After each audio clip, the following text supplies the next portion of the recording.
Combien sommes-nous à vouloir évoluer dans notre vie sans vraiment se donner les moyens d'y arriver? Concrétiser des rêves qu'on remet toujours au lendemain. Pourtant, les jours passent et quand on prend conscience qu'on ne pourra plus rattraper ce temps, alors on comprend l'importance d'agir ici, tout de suite et maintenant. Je m'appelle Manal, je suis passionnée de voyage et de découverte et ce que j'aime par-dessus tout, c'est vivre des expériences qui donnent du sens à ma vie. Aujourd'hui, mon ambition est de partager avec vous des idées nouvelles pour plus de valeur dans votre vie. Moi-même, je cherche constamment à améliorer mon quotidien et je fais souvent de belles découvertes que je vais partager avec vous chaque semaine dans une ambiance décontractée et bienveillante. J'ai imaginé ce talk show comme un moment de divertissement qui vous apporte en même temps des conseils utiles pour upgrader votre vie. Ensemble, nous pouvons atteindre l'objectif ultime, devenir la meilleure version de nous-mêmes. Bienvenue dans le Manal Show.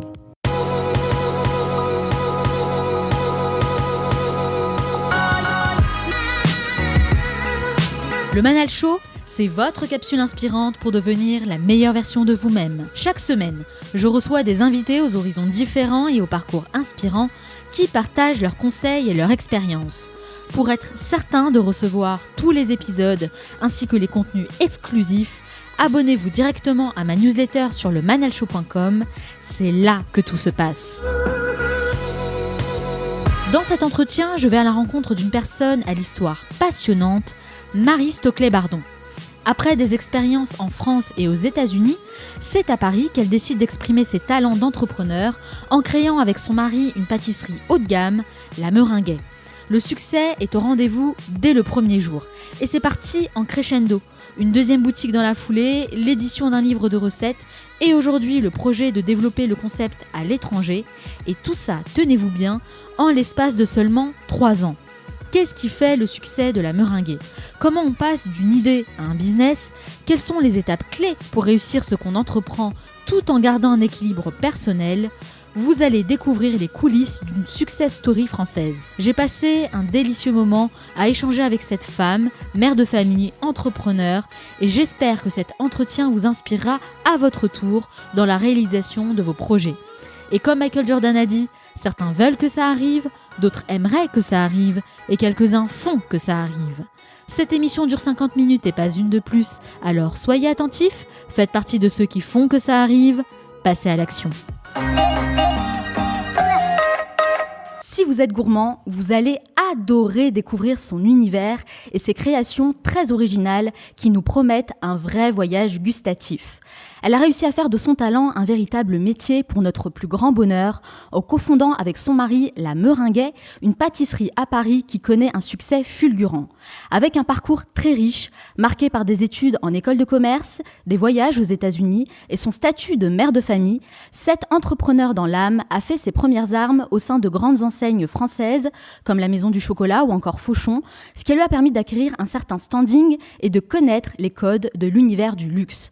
La cerise sur le gâteau, c'est son attachement au concept du fait maison et à l'expérience qu'elle souhaite faire vivre à tous ses clients. Dans un secteur très concurrentiel, elle arrive à tirer son épingle du jeu en créant une meringue aux allures d'œuvre d'art. Elle a su garder son âme d'enfant, son enthousiasme la motive chaque jour à faire de son rêve une réalité, un état d'esprit que les Japonais appellent Shoshin. C'est dans les bureaux de la Meringuet qu'elle m'accueille pour répondre à mes questions. Marie Stoclet-Bardon, bonjour. Bonjour Manal. Merci d'avoir accepté mon invitation. Je vous en prie, merci d'être là. Alors Marie, pourquoi vous faites ce que vous faites aujourd'hui? Oula, grande question. Alors je crois que j'avais bu l'entrepreneuriat dans le biberon, puisque mon père avait monté son entreprise et mon mari est fils de vigneron. Donc lui aussi a grandi dans ce milieu-là. Ça c'est la première raison, et donc c'est vrai que à l'approche de, on va dire, au-delà de 45 ans, après avoir eu tous les deux des carrières dans des entreprises plus ou moins importantes, je pense qu'effectivement cette liberté que vous apporte l'entrepreneuriat, la passion qui va avec, le fait de faire ses propres choix, nous a tous les deux séduits. Et c'est vrai que ça nous chatouillait quand même depuis un moment, puisque Benoît, mon mari, avait souhaité monter une entreprise au début des années 2000 et finalement le projet était pas né. Et puis moi, j'avais monté quand j'étais à Boston une entreprise de cours de cuisine à domicile. Alors vous l'avez compris, je suis un peu monomaniaque de gastronomie. Donc à partir de là, effectivement, c'est l'une de mes grandes passions dans la vie. Et du coup, effectivement, l'entrepreneuriat et la gastronomie, forcément, à un moment donné, on s'est dit, pourquoi pas. Et puis ensuite, c'est un hasard, parce que finalement, j'imagine que si vous interrogiez beaucoup d'entrepreneurs, des petits, des grands, des moyens, finalement, c'est un concours de circonstances qui fait qu'on saute dans la piscine. Et mon concours de circonstances à moi, notre concours à nous, c'est finalement que j'ai commencé. Bon, je suis pâtissière du dimanche, donc vous l'avez compris, j'aime manger, j'aime cuisiner, je suis capable d'en parler pendant des heures. Certains de mes amis en ont assez, mais voilà, ils aiment bien venir manger chez moi. Et donc, j'ai commencé à faire à la maison, il y a 7 ou 8 ans, une recette de pavlova. Que j'avais trouvé dans un livre, voilà. Et puis finalement, premier dessert mis sur la table auprès de mes invités, où là j'avais respecté vraiment la recette. Il lèche le plat. Donc j'ai presque cru que la dernière part, ils allaient se planter la fourchette dans la main réciproquement pour pouvoir la voir. Et donc là je me dis, d'habitude, mon gâteau au chocolat, ma tarte au citron, mon sabayon fonctionne bien, mais là, il se passe un truc. Alors, on va laisser un peu de suspense. Là, c'est le storytelling, c'est l'histoire de la meringuée. On va y revenir plus en détail. Alors, vous m'avez dit projet entrepreneurial pour faire les choses avec passion, pour avoir cette liberté justement de faire ce que vous voulez, ce que vous aimez. Mais avant d'arriver à la meringuée, qui est une belle réussite aujourd'hui, je sais que vous avez commencé par faire des études de commerce, donc à l'ESSEC. Et puis en sortant de cette école, vous avez fait quand même pas mal de choses. Vous avez notamment travaillé pour la Compagnie des fromages, pour la Maison du chocolat, et chez Procter & Gamble, j'ai vu Dash 2 en 1, et vous avez même travaillé pour Monsieur Propre. Absolument, vous êtes remonté au calendrier grec. Là, vraiment, on est dans la préhistoire totale. Ouh là là. Alors moi, ça m'a fait un peu sourire quand j'ai vu Monsieur Propre. Vous faisiez quoi exactement ? Alors en fait, en sortant de mon école, à l'époque, on remonte il y a plus de 25 ans, quand on voulait faire du marketing, en fait, le Graal, c'était de rentrer dans une de ces grosses boîtes américaines. Et donc, effectivement, Procter & Gamble, j'avais fait un stage. Donc, j'y rentre sur Dash 2 en 1. Donc, j'étais assistante chef de produit, junior, puis senior. Puis, effectivement, sur la marque Monsieur Propre. Donc, en fait, j'avais le job d'un chef de produit, c'est-à-dire... j'en parlais avec moins de passion que la meringuée peut-être, mais bon, maintenant j'ai appris mon métier. Enfin vraiment, j'ai appris mon métier, j'ai appris à être à la fois extrêmement rigoureuse. J'ai appris aussi ce que j'ai redécodé plus tard comme étant vraiment les valeurs américaines, c'est-à-dire le pragmatisme. Donc être capable de se dire j'analyse, j'en tire une conclusion, cette conclusion c'est la mienne, je la démontre et je vais convaincre, et ensuite je recommande une action. Et ça c'est vraiment quelque chose qui est très structurant dans ma façon de travailler aujourd'hui, c'est-à-dire à la fois réfléchir à une stratégie en se disant où est-ce que je veux aller, mais concrètement au quotidien sur le terrain ça donne quoi, et comment est-ce que je tire enseignement de ce que je fais dans ses succès, dans ses échecs. Et les échecs font partie de la vie de l'entrepreneur, comme faisait partie de ma vie avant. Et finalement, souvent, on tire beaucoup d'enseignements de ces échecs quand on sait rebondir après. Complètement, c'est vraiment l'état d'esprit américain. Alors, Procter & Gamble, vous l'avez dit, c'est un grand groupe américain. Vous étiez basé où ? À Paris ou aux États-Unis ? Non, à cette époque-là, j'étais basée à Paris, mais avec un fonctionnement très américain. Donc, effectivement, toutes les réunions se faisaient en anglais, on écrivait toutes nos notes en anglais. Et en fait, j'ai redécortiqué cette expérience de 3 ans à Paris, chez Procter, quand ensuite j'ai vécu à Boston. Justement, est-ce que c'est cette expérience chez ce grand groupe américain qui vous a donné envie d'aller aux États-Unis, à Boston ? Alors là, non, enfin, oui et non. C'est-à-dire, oui, bien sûr, quand mon mari a eu cette opportunité d'être muté à Boston professionnellement, j'ai pas réfléchi très longtemps. Boston, c'était juste génial. Enfin, vraiment, et pour le coup, une aventure familiale exceptionnelle. Qu'est-ce que vous avez fait, vous, là-bas ? Alors, j'ai monté, du coup, une entreprise de cours de cuisine à domicile. Ah, d'accord, donc, vous êtes lancé dans l'entrepreneuriat. Exactement, c'était ma première petite... Alors, c'est resté tout petit parce qu'on est rentré au bout de 2 ans et que j'ai laissé mon aventure entrepreneuriale un peu au milieu du gué. Mais l'idée, c'était des cours de cuisine à domicile. J'arrivais avec les ingrédients, les recettes, autour d'un ingrédient. À chaque fois, il y avait une thématique. Les cuisines de nos amies américaines sont immenses. Donc, oui, c'est vrai, je confirme. Donc, elles avaient la place. Ça fait toujours rêver, ça. Ah oui, par rapport... elles comprennent pas d'ailleurs quand elles viennent à Paris. Et donc on avait la place d'être 6 ou 7 à cuisiner en même temps dans la cuisine. On faisait 3 recettes, 2 qu'elles ramenaient chez elles calibrées pour leur famille, donc leur take-away du lendemain et du surlendemain, et puis une qu'on mangeait sur place. Mais ça s'est passé comment concrètement ? Quelles ont été les premières étapes pour vous, pour déjà vous créer un réseau et faire connaître votre projet entrepreneurial aux Américains ? Alors, d'abord, en fait, en y arrivant, au-delà du fait qu'on s'est installé et j'ai pris un petit peu de temps pour installer toute la famille. Ensuite, je me suis dit très vite, finalement, j'ai l'opportunité de monter quelque chose. Et j'ai réfléchi autour de cette notion de cours de cuisine en essayant vraiment de l'adapter aux américaines. Donc là, très vite, je m'étais fait un groupe d'amies américaines avec qui j'ai testé le concept pour l'affiner. Quand je suis rentrée en France, on m'a demandé pourquoi est-ce que vous l'adaptez pas en France, parce que justement, il était très américain. Et du coup, ensuite, effectivement, aussi bien à travers les réseaux sociaux, donc on était en 2008, hein, donc les réseaux sociaux aux États-Unis étaient déjà à la fois très présents, mais il y avait, par exemple, sur Facebook, un vrai côté très local. J'étais dans la ville dans laquelle j'étais, abonnée à en fait une communauté de la ville, donc en fait sur laquelle on pouvait mettre en avant ce genre de choses. Donc en fait ça a fait, le bouche à oreille a fonctionné. Dans mes premières clientes, j'avais des avocates dont l'une m'avait aidé à monter la boîte et puis qui en fait était venue faire des cours avec toutes ses amies avocates. Et en fait elles sont venues 3 fois. C'était marrant parce que là pour le coup elles le faisaient chez moi. Elles arrivaient avec leurs talons aiguilles de 25 cm qu'elles posaient et donc elles faisaient le cours de cuisine pieds nus dans ma cuisine. C'était génial. J'imagine un peu les Desperate Housewives de Boston. Exactement. Alors elles n'étaient pas très desperate parce qu'elles travaillaient.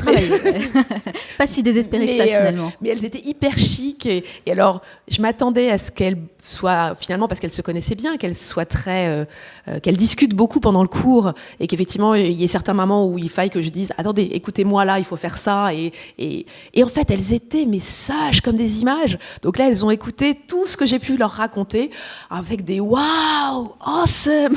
C'était drôle. C'est ça aussi, l'esprit un peu positif qu'on aime des États-Unis. Est-ce que c'est plus simple, c'est plus facile de créer sa boîte là-bas ? Non. Qu'est-ce qui a été compliqué ? D'un point de vue, pas du tout en fait. Là pour le coup, le cliché nous fait croire que oui. Mais en fait non. L'esprit est là-bas, donc effectivement on a un regard des autres extrêmement positif. Ça c'est génial. Mais comme il est en train de changer en France, c'est chouette aussi. En revanche, d'un point de vue réglementaire, assurance, protection, c'est une tannée, vraiment, c'est très compliqué. De toute manière, on est obligé de passer par un avocat, alors qu'aujourd'hui, en France, créer une entreprise, finalement, c'est très rapide. Là-bas, c'est pas le cas.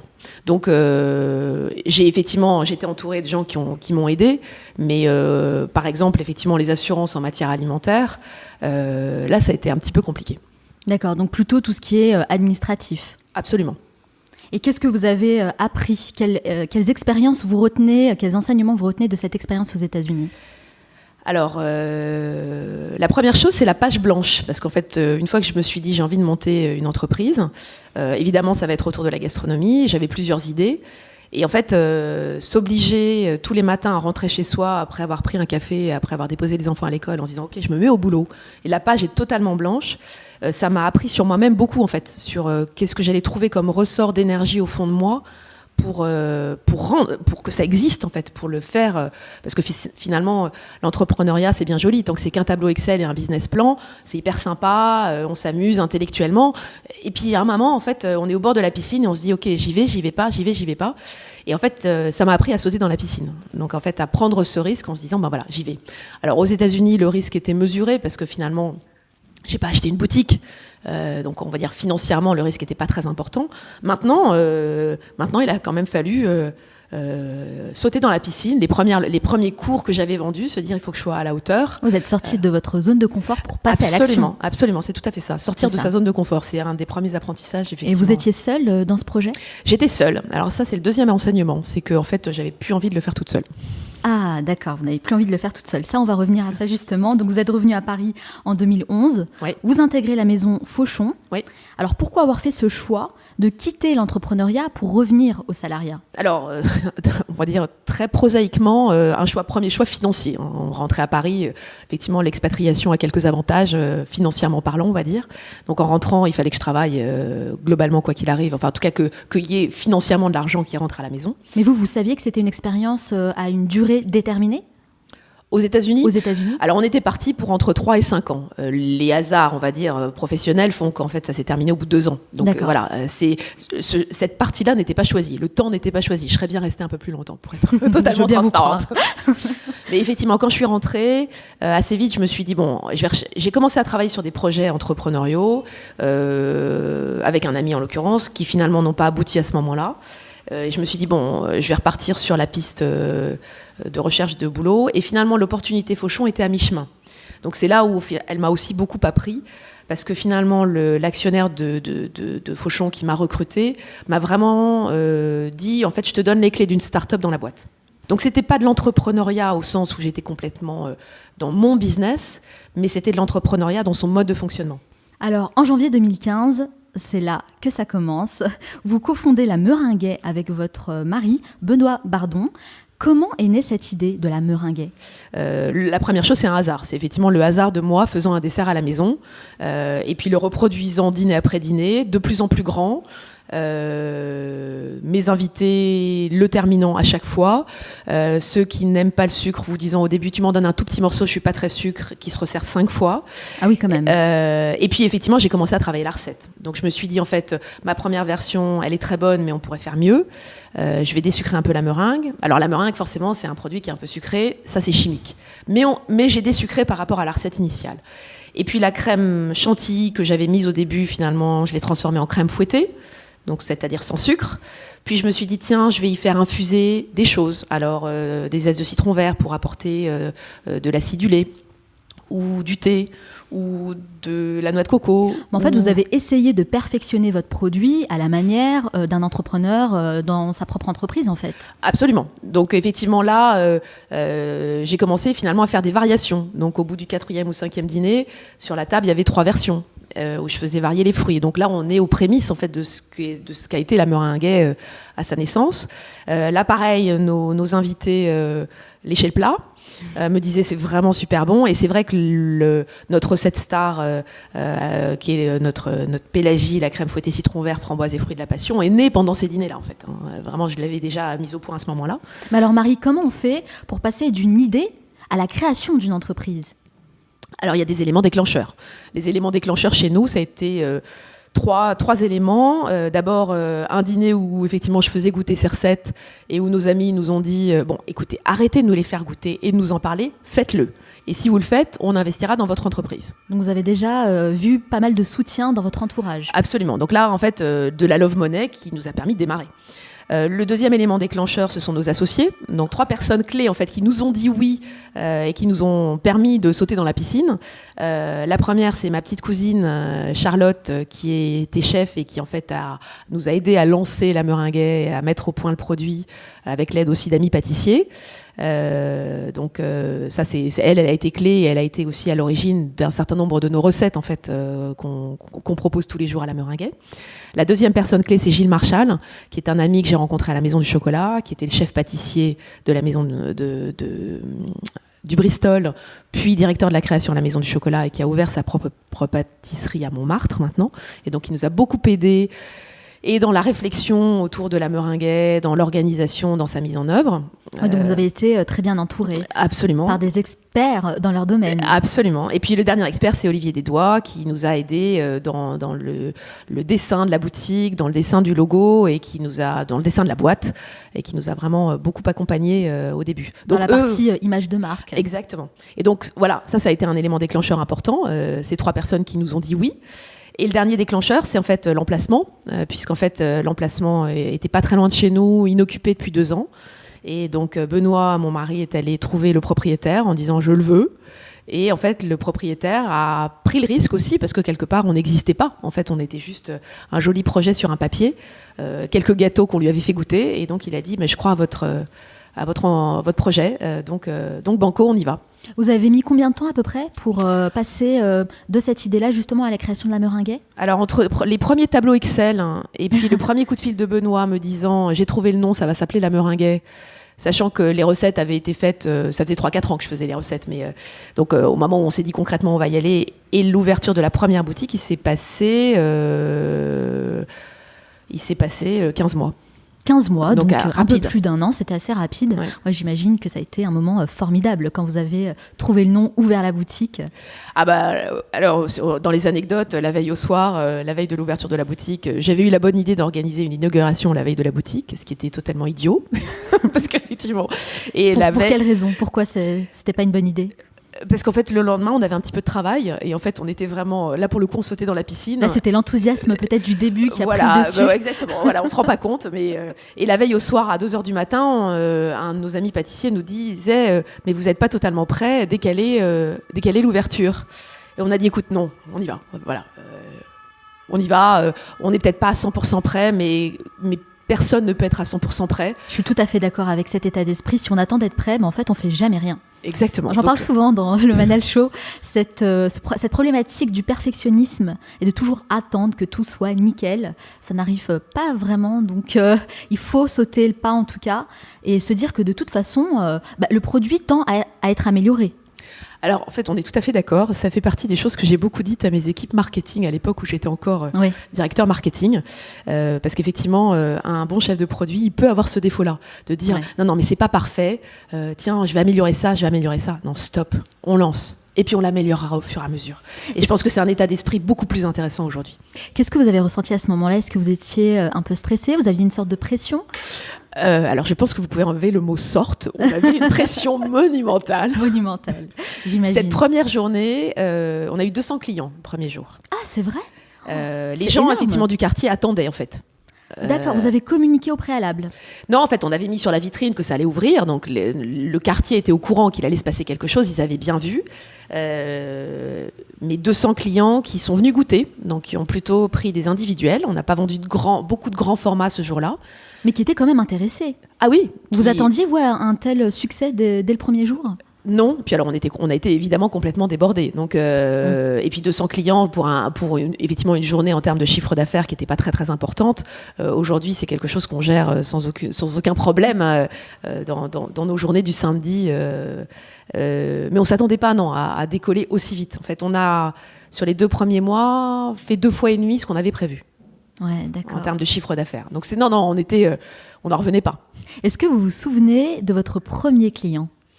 Oui, je crois qu'elle est rentrée à 10h01 dans la boutique qui ouvrait à 10h. Ah d'accord, donc elle était au taquet. Et elle était au taquet et je lui ai dit gardez votre ticket, vous êtes notre première cliente. Et elle a dit, alors je me souviens plus de son nom. Là pour le coup vous avez raison, j'aurais dû le noter. mais je me souviens qu'elle était fort sympathique et qu'elle m'avait dit je suis fière. Ah, ça fait plaisir. Absolument. Alors la meringuée, c'est un concept assez particulier. Vous proposez à la manière d'éclairs de Jani ou de Popellini pour les choux, ce qu'on appelle un monoproduit. On dit aussi pâtisserie monomaniaque, si j'ai bien compris. C'est-à-dire qu'on ne trouve qu'un seul produit dans vos boutiques, qui est la meringue. Qu'est-ce qui vous plaît tant en fait dans cette pâtisserie ? Alors d'abord, la meringue est un produit qui a été un peu oublié dans la pâtisserie française. Finalement qui est l'une des grandes stars de la pâtisserie française et que dans les années 2000 finalement on trouvait peu chez nos amis grands pâtissiers. C'est un produit extrêmement gourmand qu'on peut décliner de manière très diverse et finalement vous dites monoproduit, oui et non à la fois. Oui, effectivement, à la meringue, on trouve de la meringue. Maintenant, la façon dont on l'a traduit dans notre gâteau star, qui est une pavlova un peu revisitée, fait qu'en fait elle est différente dans chacune de nos recettes. Et rien à voir entre pélagie, crème fouettée, citron vert, framboise et fruits de la passion, ou la recette de Pâques de cette semaine qui s'appelle Ernestine. Mon deuxième fils ne serait pas content parce qu'il s'appelle Ernest, mais qui s'appelle Ernestine. Donc c'est un petit clin d'œil pour lui. C'est un petit clin d'œil. Il m'avait interdit d'utiliser son prénom et je lui ai dit que je passais outre son interdiction. Donc une Ernestine qui est une fine couche de ganache chocolat noir, une crème fouettée à l'orange, des oranges et des oranges sanguines. Très différent, ou encore la deuxième recette de Pâques, une ganache chocolat lait passion surmontée d'une crème fouettée nature avec des framboises et des mangues. Les 3 recettes n'ont rien à voir en termes de goût. Donc c'est pas tout à fait c'est à la fois la meringue mais différent à chaque fois. Pourquoi je vous ai parlé de ce concept de monoproduit ? C'est parce qu'en fait le secteur de la pâtisserie française c'est un secteur aujourd'hui qui est très concurrentiel et je me disais que peut-être le fait de se spécialiser dans un seul produit, c'est une manière pour vous de vous différencier, de tirer votre épingle du jeu. Bien sûr, vous avez raison, tout à fait. Le deuxième élément, c'est qu'effectivement, nous ne sommes pas... on est aujourd'hui un petit peu à côté, effectivement, en proposant quelque chose d'un peu différent. On n'est pas dans la cour des grands. Les grands pâtissiers ont des talents qui sont absolument incroyables. Nous, on est humblement une pâtisserie qui essaie de faire très bien son travail autour de la meringue et de la pavlova. Donc là-dessus, oui, vous avez raison. C'est effectivement une manière de faire quelque chose de différent et qui, semble-t-il, plaît à nos clients. Et puis c'est vrai qu'en termes d'organisation de pâtisserie, ça a aussi un certain nombre d'avantages. Vous avez connu, c'est l'entrepreneur qui parle, oui. Oui. Vous avez connu une belle évolution, en tout cas assez rapidement. Ça fonctionne plutôt bien, hein. Selon vous, qu'est-ce qui fait le succès de la meringuée ? Justement, la gourmandise, la variété. Donc le fait d'avoir une recette nouvelle toutes les semaines. Mon plaisir, c'est quand quelqu'un arrive à la boutique le samedi matin en disant quelle est votre recette cette semaine ? Et donc finalement, le renouvellement de la curiosité et de la gourmandise est un élément qui fait que ça fonctionne. C'est un petit challenge aussi pour vous chaque semaine, en fait. Hein. Ouais. Ah bah oui. Alors c'est vrai que la première année, pour créer les 52 premières recettes, ça a été un gros challenge. Alors maintenant, évidemment, on a 75 recettes dans nos cahiers. Et comment vous faites pour avoir ces idées ? Qu'est-ce qui vous inspire ? Alors Charlotte, donc qui est à l'origine d'une partie de ces recettes, et moi-même qui en ai créé quelques-unes. Finalement, l'inspiration, elle vient des fruits de saison. Donc on va recevoir des fruits, on se dit tiens, finalement, on pourrait les associer avec quoi ? Donc de l'abricot, tiens, avec une crème fouettée infusée au romarin, c'est hyper sympa. Est-ce que vous regardez un petit peu les tendances aussi ? Bien sûr, dans les choses qu'on a essayé un peu tendance, on avait fait une crème fouettée au thé matcha qui était sympa aussi. Le yuzu, c'est aussi un agrume qui est incroyable. Et donc là, on a eu à Noël une recette avec une crème fouettée au yuzu. Avec inspiration japonaise. Exactement. Donc en fait, on essaye, finalement, on goûte, on se dit, tiens, avec tel fruit. Donc parfois, on part du fruit en se disant quel va être le parfum de crème fouettée qui va bien le mettre en valeur. Un litchi, par exemple, il faut une crème fouettée qui soit assez douce, donc on avait fait une crème fouettée avec de la rose pour la Saint-Valentin. Donc voilà, mais les herbes, les thés, les agrumes, le chocolat, il y a encore plein de choses qu'on n'a pas essayées. En tout cas, ça donne envie quand on vous écoute. Ça, c'est certain, je commence à avoir faim. Formidable. Vous allez pouvoir goûter à la fin de l'interview. Alors. Oui, ça, on ne l'a pas dit aux personnes qui nous écoutent, mais on a des superbes meringues qui nous attendent. C'est ça, un petit peu, les avantages d'interviewer la cofondatrice de la Meringuée. Absolument. Alors, je le disais dans votre présentation, vous travaillez avec votre mari, Benoît Bardon. Pourquoi avoir choisi d'entreprendre ce projet en couple ? Alors, vous m'auriez demandé il y a 3 ou 4 ans, est-ce que vous allez monter un business avec votre mari ? Je pense que lui et moi aurions répondu, jamais de la vie. Et puis, qu'est-ce qui a changé depuis ? Le hasard des circonstances. Quand en fait, c'est lui qui a finalement été un peu à l'origine de l'impulsion du départ. Moi, à l'époque, j'étais encore chez Fauchon, puis il se trouve que j'en suis partie effectivement assez vite. Et du coup, je suis rentrée finalement dans le projet de la Meringuée pour l'aider au départ. Et puis, je me suis prise au jeu. Et on s'est aperçu en fait assez vite qu'on travaillait de la même manière. Donc évidemment, on se connaît bien, on est mariés depuis plus de 20 ans, mais on n'avait jamais travaillé ensemble. Et en fait, on a la même façon de bosser, la même façon de prendre les décisions, la même façon de se poser les questions. On est d'accord dans 90% des cas. Et dans les 10% des cas dans lesquels on n'est pas d'accord, on se dit « Ah, c'est bizarre. Alors là, il faut qu'on creuse. » Alors on est tous les deux de mauvaise foi, donc on se bouscule, on s'attrape en disant là tu vas m'écouter, mais en fait comme il y a une confiance absolue avec aucun soupçon de quelque chose de caché derrière dans les motivations, finalement même quand on n'est vraiment pas d'accord et que la passion l'emporte,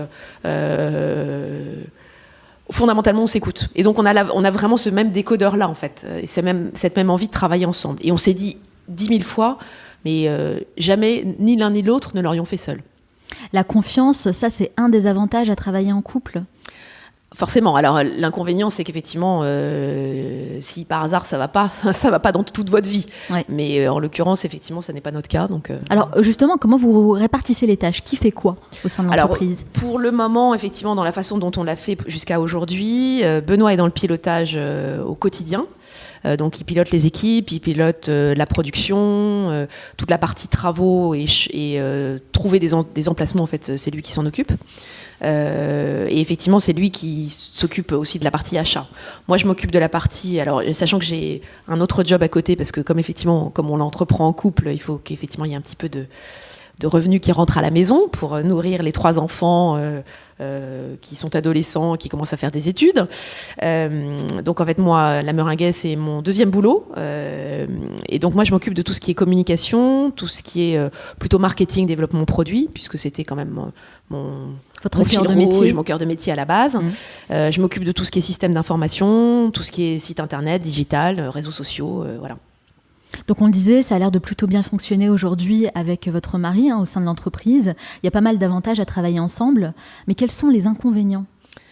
Alors les inconvénients, c'est à nos enfants qu'il faudrait demander. Eux vous diront, bon, vous arrêtez de parler de la Meringuet à table, on en a ras-le-bol. Mais comme ils n'ont pas leur langue dans leur poche, en général, si par hasard on avait l'idée idiote d'en parler 5 minutes pendant le dîner, ils nous reprennent et nous remettent à notre place très très vite. Ouais, forcément, ça empiète un petit peu dans la vie privée. Ça empiète un petit peu forcément. Notre fils aîné, lui, est rentré dans le projet très vite. Il avait 16 ans quand on a ouvert la première boutique. Ah, et qu'est-ce qu'il fait ? Comment il vous aide ? Concrètement, il bosse comme équipier dans les boutiques. Alors par exemple, ce week-end de Pâques, il sera à pied d'œuvre. Je ne sais pas s'il va nous écouter, parce que je crois qu'il n'est pas encore au courant, mais il sera à 7h du matin, rue de Lévis, pour bosser, dresser des meringuets et servir les clients. Donc en fait, c'est une histoire de famille, la Meringuet. Absolument, absolument. Et les 2 autres, effectivement, s'ils n'y travaillent pas forcément aussi régulièrement que le premier, mais nous ont donné un gros coup de main à Noël. Donc le 24 décembre, en fait, on l'a passé tous les 5 ensemble pour servir nos clients. Vous réquisitionnez en fait tous les membres de la famille. Absolument. Dans les grands moments, ce qui est quand même assez avantageux. Absolument. Alors comment vous faites pour maintenir cet équilibre entre vie privée et vie professionnelle ? C'est un équilibre au quotidien. Il y a des jours ça marche, puis des jours ça marche pas du tout. Alors moi personnellement, parce que j'ai pas de réponse chacun trouve son équilibre. Donc le mien à moi, c'est aujourd'hui avec des enfants qui sont ados, le dîner du soir. Donc là, effectivement, il est sacré. Je cuisine en rentrant à la maison, j'essaye d'être on va dire, opérationnelle en ayant quitté mon ordinateur à 7h, 7h30. Il y en a toujours un qui vient discuter pendant le moment où je prépare le dîner. Et puis ensuite, l'heure de dîner est un moment où en fait on parle, on débat, on n'est pas d'accord. Donc il y a toujours beaucoup de passion chez nous. Et ce moment-là est un moment précieux. Et c'est celui-là que je préserve aujourd'hui. Parce qu'effectivement, les moments du week-end où avant la Meringuet, on pouvait faire beaucoup de choses ensemble, forcément, ça s'est un peu réduit.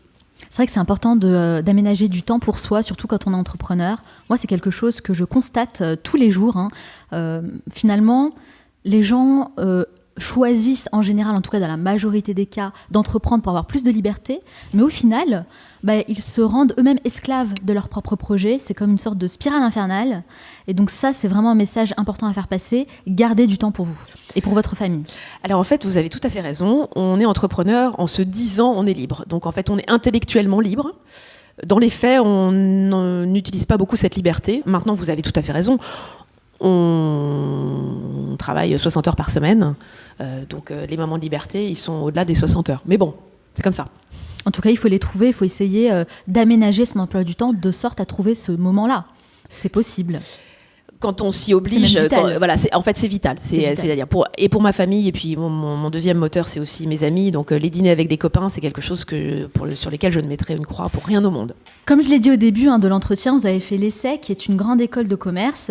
La majorité des personnes que je reçois et qui ont fait cette école de commerce me disent que pour reprendre une expression célèbre, c'est de la poudre de perlimpinpin. Vous, est-ce que vous pensez que c'est quelque chose qui vous a aidé ? Moi, je suis pas d'accord.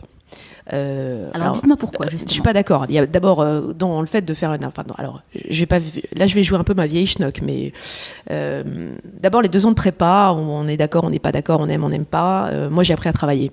J'ai appris à être efficace, j'ai appris à gérer le stress et la pression. Donc, quelque part, ça, c'est un apprentissage qu'on garde toute sa vie. Ensuite, les sexes, ça ne sont pas que les cours. C'est aussi toutes les associations et toute l'opportunité qu'on vous donne. Donc, moi, j'ai été au bureau des élèves. J'ai appris à organiser avec toute l'équipe du bureau des élèves des événements incroyables, que ce soit des soirées ou que ce soit des choses plus professionnelles. J'ai dans ce contexte rencontré beaucoup d'entreprises. C'est ce que j'allais dire, vous apprenez aussi à développer un réseau ? Mais bien sûr, donc là pour le coup, évidemment, mon métier je l'ai appris en démarrant chez Procter & Gamble. Mais l'un et l'autre sont totalement complémentaires. Mais est-ce que vous pensez que si vous n'aviez pas fait cette école, vous auriez quand même eu le même parcours ? Je pense que dans le contexte français, non, j'aurais peut-être pas eu le même parcours. Parce qu'en fait, l'ESSEC m'a ouvert des portes. Je ne serais pas rentrée chez Procter & Gamble. Et Procter & Gamble, encore aujourd'hui sur mon CV, c'est un peu mon MBA en marketing. Donc ça m'a ouvert, et ça m'a ouvert en fait la suite. Et ça m'a permis de grimper vite. Et ça m'a aussi structuré dans ma façon de travailler. On va dire la prépa plus l'ESSEC plus Procter, ça m'a appris à travailler. Donc après, je ne sais pas si j'aurais eu le même parcours, j'en sais rien. J'ose espérer que oui. C'est de diversifier justement ces expériences, parce que c'est en additionnant tout ça qui va faire qu'à un moment donné, vous allez réussir à atteindre votre objectif. Oui, alors après, moi j'essaye de ne pas appliquer ce que certains ont pu m'appliquer à moi, c'est-à-dire dire je ne recrute par exemple que des gens qui viennent de grandes écoles. Ouais. Moi je cherche à ne pas mettre mes recrues dans des boîtes. Et moi finalement j'embauche un potentiel, j'embauche une personnalité, et à l'extrême son école. Si elle est bien, formidable, mais elle peut presque être un inconvénient aussi, parce que certains sont tellement convaincus qu'ils ont fait une très très bonne école, qu'ils ont l'arrogance qui va avec. Et là, pour le coup, c'est pas un atout dans la vie. Donc l'humilité, pour moi, est quelque chose d'essentiel. Donc aujourd'hui, dans mes équipes, j'ai aussi essayé de recruter de la diversité de pensée, de la diversité de fonctionnement, et donc pas forcément des gens qui ont fait que ces grandes écoles-là. Oui, donc vous avez adopté un style de management assez moderne, assez actuel. Est-ce qu'aujourd'hui, vous encouragez vos enfants, par exemple, à faire de grandes études ? Alors, c'est là qu'on a chacun nos contradictions. Alors, moi, ce que je souhaite, c'est que mes enfants trouvent leur voie. Voilà. C'est une bonne chose. Ce que je veux, c'est qu'ils soient passionnés par ce qu'ils font. Et si possible, qu'ils soient exceptionnels dans ce qu'ils font. Quel que soit le choix qu'ils font. Alors maintenant, on ne se refait pas. Effectivement, je suis issue d'un milieu dans lequel on faisait des grandes études. Donc forcément, j'ai tendance à pousser un petit peu. Mon fils aîné est à Sciences Po, donc je ne vais pas vous dire le contraire. Maintenant, c'est lui qui l'a choisi. Qui a fait un stage à l'Assemblée nationale en 3e, qui a dit c'est génial et c'est ça que je veux faire plus tard. Et qui a travaillé pour. Mais si vos deux autres enfants qui sont plus jeunes décident de ne pas faire de grandes études, vous les encouragerez quand même ? Absolument, à condition qu'ils fassent un choix fort. Et je veux que ce soit un choix. Et vous parlez justement de personnalité, de talent, c'est aussi le sujet de cet épisode. Vous faites attention à ce qu'on appelle les soft skills ? Oui, bien sûr, enfin au quotidien, oui. C'est-à-dire que dans les choses qu'on a souhaité mettre en place avec Benoît à la Meringuet, c'est une façon de piloter les équipes et de construire l'entreprise différente. Et de dire en fait, chacun a en tête l'objectif de l'entreprise, au final, sa contribution dans l'ensemble de la chaîne de valeur. Et c'est finalement, alors c'est pas le cas à la Meringuet, mais l'exemple était intéressant dans les livres que j'ai lus. Le type qui fait à la chaîne des boulons, personne de mieux que lui ne sait quelle est la bonne procédure pour fabriquer ces boulons. Et finalement, oui, il faut une procédure qui structure, mais c'est lui qui doit l'écrire. Et c'est lui qui doit l'amender. Donc c'est responsabiliser les membres de l'équipe. L'ensemble des personnes en leur faisant prendre conscience de là où nous voulons aller et que chacun est un élément essentiel en fait dans la construction. Alors c'est un bien grand mot comme ça et en fait ça se met en place au fur et à mesure en faisant grandir les équipes et c'est pas tellement dans notre culture française. Donc c'est quelque chose qu'on essaye de mettre en place au quotidien. Avec ça vont quoi ? Humilité, respect, capacité à se remettre en question, nous les premiers. Donc on apprend, on a beaucoup de discussions avec Benoît sur le fait, on est bousculé par nos équipes, et c'est génial en fait, parce que finalement, eux sont au quotidien maintenant au contact des clients, et donc il y a plein de choses sur lesquelles ils ont raison. Alors Marie, j'imagine que vous avez un rythme soutenu avec votre travail et votre famille. C'est quoi la journée type de Marie Stoclet-Bardon ? Alors on va être concrète, on va faire ces derniers jours. Alors ces derniers jours, j'ai eu la bonne idée avec d'ailleurs l'une des collaboratrices de la Meringuet, qui a eu l'idée l'année dernière, de faire une chasse aux Mookie dans Paris. Donc en fait tous les jours sur les réseaux sociaux, nous postons une photo d'un Mookie qui est en fait une meringue recouverte de chocolat, une meringue individuelle recouverte de chocolat. Oui, parce que moi je pensais que c'était un mélange entre meringue et cookie. Alors en fait, pourquoi Mookie, c'était pour s'amuser, puisqu'en fait c'est une meringue en format de cookie. D'accord. Mookie. D'accord. Voilà. Donc c'était notre version à nous. Donc le Mookie est caché tous les jours dans Paris, et donc je démarre ma journée en postant la photo du jour, en tirant au sort les gagnants de la veille, ce qui me prend à peu près une demi-heure, 3/4 d'heure pendant mon petit déjeuner. D'accord. Et je réponds à tous les commentaires, puisqu'en fait, les gens s'amusent, mettent des commentaires en disant un tel, ah ben non, c'est caché là, non, c'était caché là, donc c'est vous êtes sympa. la community manager officielle de la Meringuée. Ah là, je suis la community manager de la Meringuée, absolument. Donc voilà, je commence par ça. Ensuite, effectivement, généralement, je prends mon ordinateur et puis, par exemple, hier, je suis allée avec mon mari choisir le sol de notre futur atelier central. Puis ensuite, je suis retournée au bureau pour travailler sur le communiqué de presse pour la fête des mères. Puis ensuite, effectivement, j'ai enchaîné sur mon autre boulot pour effectivement briefer mon équipe sur un certain nombre d'autres sujets autour du café. Puis, si on va dire aujourd'hui, je vous vois, donc effectivement, je vais passer 1 heure avec vous. Donc en fait, je passe, on va dire, sur des sujets très variés qui peuvent et je mélange mes journées entre la Meringuée et puis mon autre travail où là pour le coup autant pour la Meringuée c'est Benoît qui s'occupe de toute la partie financière et pilotage de l'entreprise, autant pour mon autre boulot c'est moi, donc voilà, j'ai pas mal de casquettes à la fois. Comment vous faites pour trouver cette énergie ?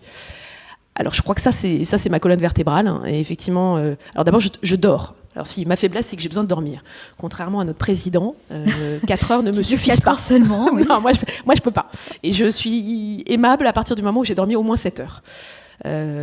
Donc c'est ça, savoir un bon sommeil, bien se reposer, ça c'est quelque chose qui vous aide vraiment à entamer votre journée ? Absolument. Et puis après ça, je pense que je suis une optimiste indécrottable. Et donc j'ai d'ailleurs, de temps en temps, mon mari dit mais c'est pas possible, c'est génial, tu vois que le positif, mais il y a quand même des moments, faut voir ce qui va pas, quoi. Est-ce que vous faites des choses justement pour cultiver cet état d'esprit positif ? Parce que c'est pas toujours facile, j'imagine. Alors, les 2 ans aux États-Unis m'ont beaucoup entretenu là-dessus. Je pense que j'ai une chance incroyable dans la vie. Et je me souviens d'une interview sur une radio en octobre 2008, au moment où tout s'effondrait aux États-Unis, d'un homme qui disait, en gros, j'ai tout perdu, ma femme s'est tirée, je me suis fait prendre ma maison, mais c'est pas grave, je vais m'en remettre. Et la phrase de « je vais m'en remettre » est tellement américaine que finalement, là, c'est quelque chose qui... Vous voyez, je vous le raconte là, ça m'a beaucoup marqué.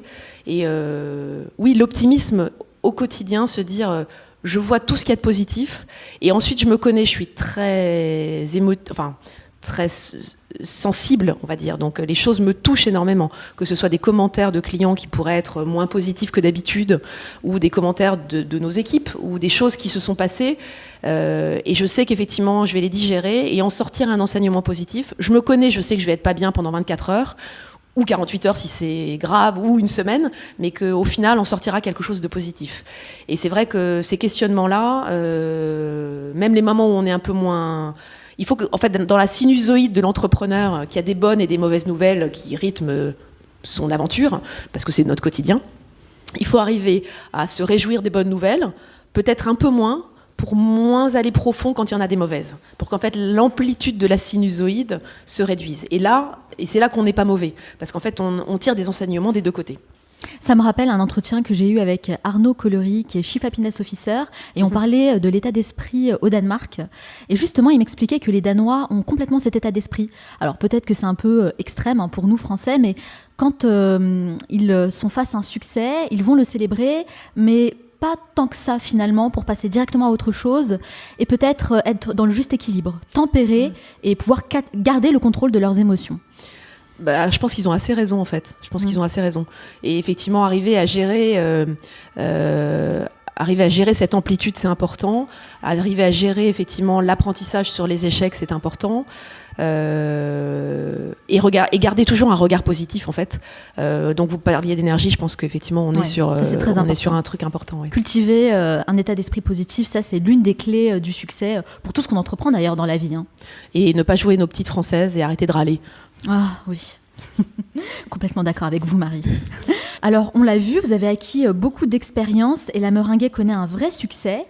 Mais aujourd'hui avec le recul, est-ce qu'il y a une chose que vous feriez différemment ? Je suis fondamentalement une paresseuse, vous n'allez peut-être pas le croire. Mais... Ah non, là vraiment j'ai du mal à y croire. Fondamentalement je suis une paresseuse. Comme quoi Comme quoi, et donc en fait, de temps en temps je procrastine, et donc il y a des fois sur lesquels, il y a des sujets sur lesquels je me dis, là j'ai procrastiné, et j'aurais dû taper dans la butte. Sur certains sujets, en prospection pour aller chercher des clients complémentaires, ou voilà, ça ce sont des choses, et là il faut juste effectivement se donner des coups de pied dans les fesses. Ouais, c'est avec le recul, on se dit j'aurais dû me bouger un peu plus, quoi. Voilà, de temps en temps je me dis ça, ouais. Mais vous y croyez pas, mais Non, je vous le dis. J'ai du mal à y croire, en tout cas. C'est vrai qu'avec le topo que vous nous avez présenté, moi j'ai l'impression que vous êtes quand même quelqu'un d'assez productif et proactif aussi. Alors j'essaye, parce qu'effectivement, en fait, les vrais paresseux, ils se bougent pour ne pas avoir à faire plus tard dans l'urgence. En fait, je pense que c'est ça. Vous voyez où dans 10 ans ? Dans 10 ans, écoutez, j'espère que la Meringuée aura fait des petits, aura un certain nombre de magasins, en France et peut-être à l'international. Qu'on aura Il y a des pays comme ça qui vous donnent envie, les États-Unis par exemple ? Oui, forcément. Si vous me proposez d'aller ouvrir à Manhattan ou à Brooklyn, je dirais pas forcément non. Après ça, il faut y aller humblement aussi, parce que les États-Unis sont un pays différent et avec un fonctionnement dans les magasins qui est lui aussi différent. Après, effectivement, dans les choses que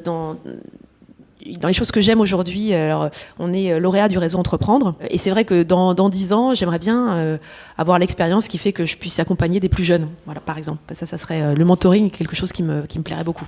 Alors, Marie, j'aime bien donner des conseils pour les gens qui nous écoutent, des conseils concrets. Et donc, selon vous, pour créer la Meringuée, vous avez utilisé votre talent, c'est vrai, votre savoir-faire, mais ce n'est pas suffisant pour en faire un métier. Pour vous, quels sont les 3 ingrédients nécessaires pour transformer un talent en un véritable business ? Alors, 1, la passion. La passion. Alors, je serais presque tentée de dire 1, la passion, 2, la passion, 3, la passion. Mais je ne vais pas faire ça. En tout cas, le message est bien passé. Oui, donc 1, la passion passion est très importante. Ouais. 2, la structure pour organiser les choses, parce que finalement, faut aborder les choses en découpant l'objectif énorme, global, en petits morceaux qui sont réalisables. C'est définir un objectif assez grand à long terme et le découper en petits objectifs à court terme. Atteignables. La stratégie des petits pas. Exactement. Et puis, 3, ne pas avoir peur. Parce qu'en fait, forcément, l'entrepreneuriat, on prend des risques. Il y a des mamans autour de vous, on va vous dire vous êtes fous. Et si vous les écoutez, vous ne le ferez pas.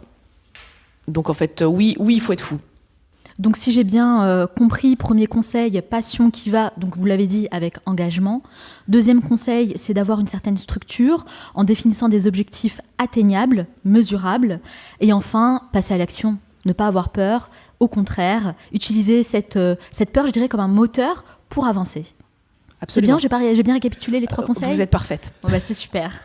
Alors Marie, j'ai un rituel à la fin de chaque interview où je pose une série de questions rafales. Le but, c'est de répondre le plus spontanément possible pour mieux vous connaître. Ça dure 1 minute 30. Est-ce que vous êtes prête ? Oui, je vais essayer d'être moins bavarde alors. C'est parti. Quelle est la première chose que vous faites en vous levant le matin ? Je prends ma douche. Quelle est la personne que vous admirez le plus ?